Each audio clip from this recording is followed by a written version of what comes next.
Hello everyone come back với adminម្ដងទៀតណាថ្ងៃនេះដែល admin យករឿង manga មួយមកសម្រាប់អ្នកទាំងអស់គ្នានោះគឺរឿង The Time a Gangster Was Reconnect as Ranmaru Mori អើយរឿងគេនេះចំណងជើងវែងសាហាវសម្រាប់គ្នាយើងដែលសួរ admin ថាជប់ធ្វើរឿងអីមែន admin ចង់ប្រាប់ទៅវិញថា admin អត់ទាន់ឈប់ទេ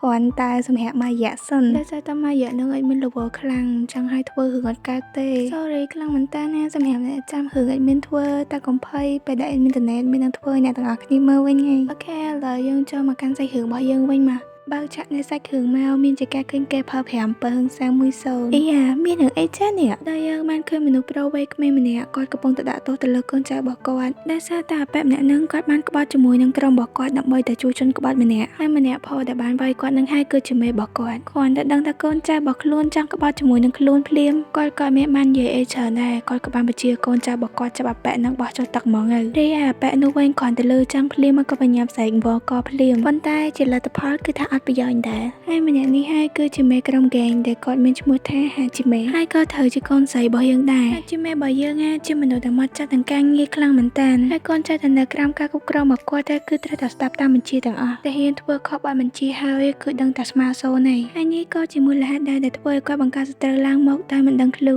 នគាត់មកដល់ពេលយប់ឯនេះវិញនៅពេលដែលហាជីមេរបស់យើងកំពុងតែកេងលក់ភ្លាមនោះក៏សាប់តែមានបរិសម្នាក់មកពីណាក៏មិនដឹងយកកំភ្លើងមកភ្ជង់ហាជីមេរបស់យើងពេលកំពុងតែកេងហ្នឹងបរិសម្នាក់ហ្នឹងបាននិយាយទាំងខឹងសម្បាទៅកាន់ហាជីមេរបស់យើងដែលហ៊ានធ្វើបាបបងធំរបស់គាត់អាប៉ែនឹងចង់និយាយសម្ដៅទៅកាន់ម្នាក់ដែលកូនស្រីយើងបានវាយកាលពីថ្ងៃហេតុអីគ្រាន់រឿងប៉ុណ្ណឹងសោះចាំបាច់ឲ្យកូនស្រីរបស់យើងសម្រាប់បងធំរបស់គេដែរហើយកូនស្រីរបស់យើងឃើញចឹងក៏មានបានចៅមួយដែរតបទៅវិញផាំងទៅថាមកពីគេបានជួយជន់ក្បត់ថៃមកគាត់ត្រូវលើកលែងទោសឲ្យអាប៉ែនឹងគ្រាន់តែលើសម្ដីកូនស្រីយើងតមកភ្លាមមានអីឆែកដុំថែមបដ ாய் អូយគេនិយាយទៅកាន់កូនស្រីរបស់យើងទៅថាគេបានដឹងឯងបើអញ្ចឹងកូនស្រីរបស់យើងក៏មិនអាចហួរបានទៀតដែរគ្រាន់តែនិយាយចាប់ភ្លាមស្នូកំភ្លើងក៏បានលឿនឡើងបាញ់មកចំកូនស្រីរបស់យើងតែអ្វីដែលគួរឲ្យភ្ញាក់ផ្អើលនោះគឺមិនមែនអាប៉ែខាងមុខជាអ្នកបាញ់ទេប៉ុន្តែបែរជាលេងវត្តមានមនុស្សម្នាក់ទៀតនៅខាងក្រោយកូនស្រីរបស់យើងទៅវិញមិនដឹងថាមកសំងំតាំងពីពេលណាមកទេហើយក្រៅកំភ្លើងមុននេះក៏ជាស្នាដៃរបស់គេដែរចំណែកឯកូនស្រីរបស់យើងវិញក្រោយពេលបានកន្លែងឃើញហើយទៅគេបានដឹងថាគេពិតជាមានការធ្វើប្រហែសខ្លាំងណាស់គាត់រួចហើយកូនស្រីរបស់យើងក៏បានបាត់ភ្នែកទៅប៉ុន្តែ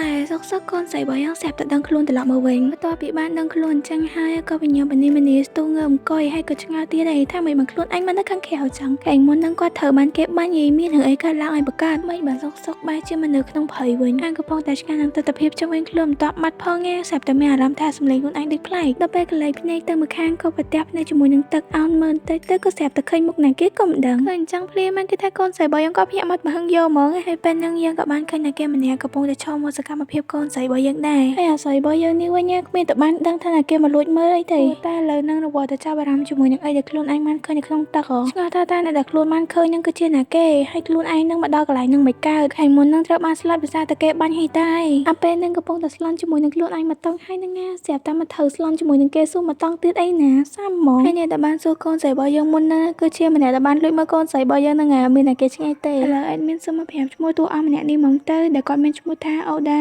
Nobunaga តែមានសំហៅឈ្មោះរបស់គាត់ថា Naga នេះណាដើម្បីឲ្យអ្នកទាំងអស់គ្នាស្រួលចាំហើយគាត់ក៏ត្រូវជាតួកូនប្រុសរបស់យើងដែរ Naga របស់យើងឃើញកូនស្រីប្រកាច់ចឹងទៅគាត់ក៏ចេញមកសួរថាកូនស្រីរបស់យើងកំពុងតែធ្វើអីហ្នឹងនៅកន្លែងហ្នឹងគេត្រូវបានអនុញ្ញាតឲ្យកូនក្មេងមកអីពីព្រោះអីកន្លែងហ្នឹងគឺជាកន្លែងដែលមានគ្រោះថ្នាក់ណាគេក៏ដើរឲ្យទៅមកគឺត្រូវតែមានអីការពារខ្លួនយីហើយគេឡើងមេធំក្រុមហ្គេមប៉ុណ្ណាណៃមិនបានជាមកថាគេកូនក្មេងចឹងប៉ចំណែកកូនស្រីមហាឆ្នះរបស់យើងនៅវិញគ្រាន់តែលើគេនិយាយថាខ្លួនអញគឺជាកូនក្មេងភ្លាមមកក៏ចាប់ផ្ដើមខឹងផ្លេតហ្មងអីគេកូនក្មេងតើលោកអញគឺជាណាគេចង់ងាប់មែនបើថាលោកអញកំពុងតែសម្ដែងរឿងក៏ទៅសម្ដែងតែងទៅកុំអូទីខ្ញុំចោលសោះយល់អត់ណែឯកូនប្រុសរបស់យើងនៅវិញបន្ទាប់ពីលើកូនស្រីរបស់យើងនិយាយអញ្ចឹងក៏សួរថាកូនស្រីរបស់យើងអត់ដឹងថាគាត់ជាណាគេទេហ៎ចាំកូនប្រុសរបស់យើងនិយាយទៅលើនឹងកូនស្រីរបស់យើងមានបានចាប់អារម្មណ៍មួយទេតែសារតែកូនស្រីរបស់យើងរវល់តែគិតពីរឿងដែលបានកើតឡើងហ៎កូនស្រីរបស់យើងគិតពីរឿងដែលបានកើតឡើងបដាដេញបងបដានិយាយទៅគឺថាមានបានចាប់អារម្មណ៍ជាមួយនឹងសំណួរដែលបងសួរមកសោះហ្មងនិយាយទៅអត់ខាកូនប្រុសរបស់យើងក្រោយពីឃើញអត់មានអើពើជាមួយនឹងសំណួររបស់ខ្លួនចឹងក៏ចាប់ដើមរៀងមើលចិត្តតិចដែរក៏ដើរទៅចិត្តអូនឲ្យទាញមុខអូនយកមកចិត្តឲ្យកសួរចំណែកឯកូនស្រីរបស់យើងនៅវិញក្រោយពីឃើញបងធ្វើទង្វើបែបនោះដាក់ខ្លួនភ្លាមមកក៏ចាប់ដើមគំរាមចង់សម្លាប់បងទៀតអីចាតែថាលោកនេះបងអត់មានសួរធម្មតាទៀតណាគឺថាចាប់ផ្ដួលអូនទៅលើស្មៅយកហ្មងហ្នឹងហើយប៉ិនអត់ចាប់អារម្មណ៍មួយគេពេកឥឡូវធ្វើអញ្ចឹងម្ដងមើលកូនស្រីរបស់យើងនៅវិញបន្ទាប់ពីត្រូវបានបងផ្ដួលហើយក៏ចាប់ផ្ដើមស្លន់យកតែមែនតែនហ្មងហើយកំពុងតែកាត់បងនឹងគឺជាអ្នកគេមិនបានជាបំលាស់ទីលឿនមេរ៉ចំណារបស់កូនប្រុសហ្នឹងគឺថាកូនស្រីរបស់យើងតាម មើលអត់ទាន់ហ្មងរីឯកូនប្រុសរបស់យើងនៅវិញក៏វាបាននៅចិត្តអូនចឹងទៅក៏ទៅសារភ្នែកគេទៅតែភ្នែកគេស្អាតក៏ចូលចិត្តមិនធំទៅសារអូនទៅមាត់ទេដៃវិញក៏ហ៊ាវចូលទៅក្នុងអាវគេបដាបដាហើយកូនស្រីរបស់យើងនៅវិញបន្ទាប់ពីត្រូវបានបងប៉ះហើយគឺថាព្រឺសបោយកទៅហ្មងគឺថាក៏វិញបងមកខាញ់មិនមានដឹងថាត្រូវឈឺឬមួយក៏អត់ទេចាបន្ទាប់ពីរួចខ្លួនពីកញ្ញាំដៃបងគឺថាកូនស្រីរបស់យើងរត់អត់មានងាកក្រៅទេគឺថារត់ដាច់ស្បែកជើងចោលតែម្ដងអត់បណ្ណាគិតបណ្ណាកូនស្រីរបស់យើងគឺពិតជាអត់យល់ទេថាតែរូបរាងកាយដែលគាត់កំពុងតែស្ថិតនៅនឹងគឺជារបស់ណាគេបន្តិចក្រោយមកកូនស្រីរបស់យើងក៏បានរំមកដល់កន្លែងទីប្រជុំជនល្មមបន្ទាប់ពីកន្លែងឃើញថាមនុស្សម្នានៅទីនឹងគឺមានការស្លៀកពាក់ខុសពីកន្លែងដែលខ្លួនរស់នៅដាច់ញ៉ាកូនស្រីរបស់យើងគឺចាប់ផ្ដើមគិតមកទៀតហើយថាតើគាត់នឹងចាប់ជាសាជាថ្មីនៅលើភពផែនដីនឹងមែនកន្លែងនឹងកូនស្រីរបស់យើងគឺគាត់ចង់បានន័យថ